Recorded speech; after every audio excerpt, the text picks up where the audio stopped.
KOIN 6 weather alert is in place for tomorrow as severe thunderstorms are supposed to threaten the Portland area. But what exactly does that mean for you at home? KOIN 6 meteorologist Josh Cozart explains. Strong to severe thunderstorms aren't a common occurrence in the Pacific Northwest. So when a severe thunderstorm warning is issued, it may be concerning for some.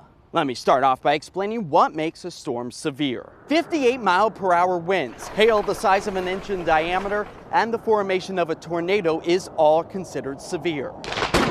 Lightning, however, does not fall under the severe category, but can still be deadly. In preparation of severe weather before the storm even strikes, make sure to protect your property.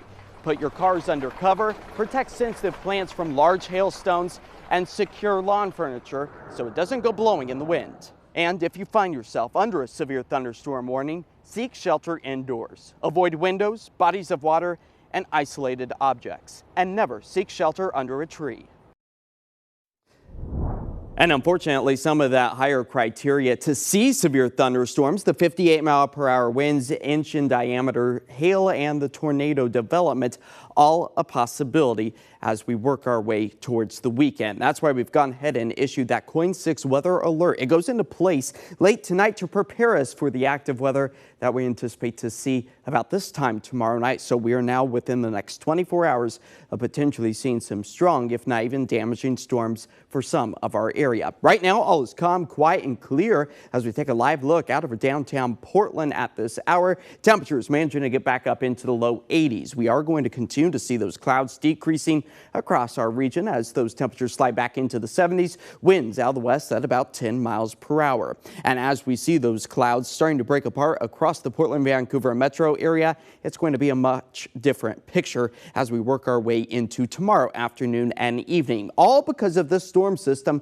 starting to develop just offshore over the Pacific Ocean. It's going to pack one of the bigger punches that we've seen as far in the thunderstorm department as of late, as we expect to see maybe a lingering rumbler here and there out towards the northeast corner of the state, but all is calm, quiet, and clear for us out towards the west. Until tomorrow afternoon, the time frame looks to be right around 4 o'clock or so. A marginal risk, the dark green, that's 1 out of 5 chance to see severe thunderstorms.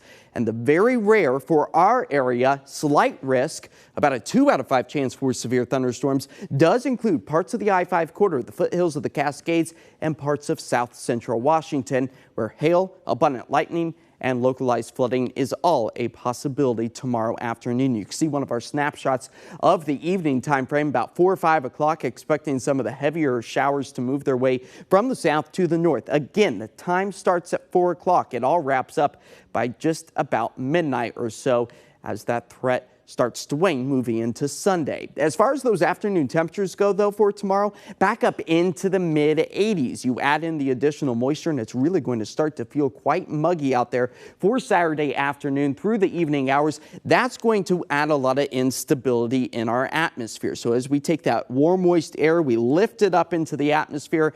It cools, condenses, and gives us that thunderstorm activity. This is where we have some of the greatest potential energy across our area as we start to see that back after sunset tomorrow, taking us all the way into Sunday and Monday. But with that also comes the chance for widespread lightning strikes. You can see them increased here across our area.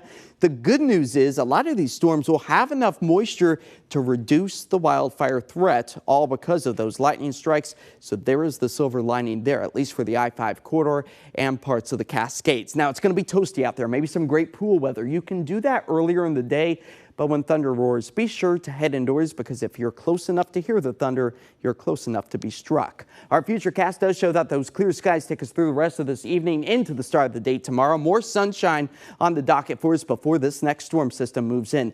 A bit of a scary looking face there with our forecast and model simulation, but some of the bullseyes for the heaviest of the rain potential as it tracks its way from the south to the north. 7 o'clock in the evening, kind of the prime time before it all starts to fizzle out late into the evening hours. And then we are mostly on the dry side for Sunday, helping to fill up the rain gauge close to 1/4 inch through the Willamette Valley, nearing almost a 1/2 inch for the coast, as flash flood watches also remain in effect over the Cascades. 59 degrees, that's where we fall to tonight. Tomorrow, thunderstorm activity will start to ramp up as we get back up into the mid-80s. That KOIN 6 weather alert in place for Saturday.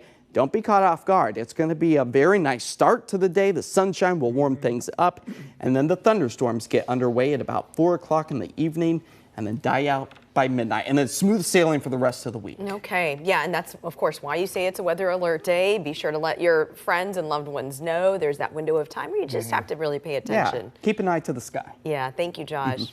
Well, you can beat the rain tomorrow.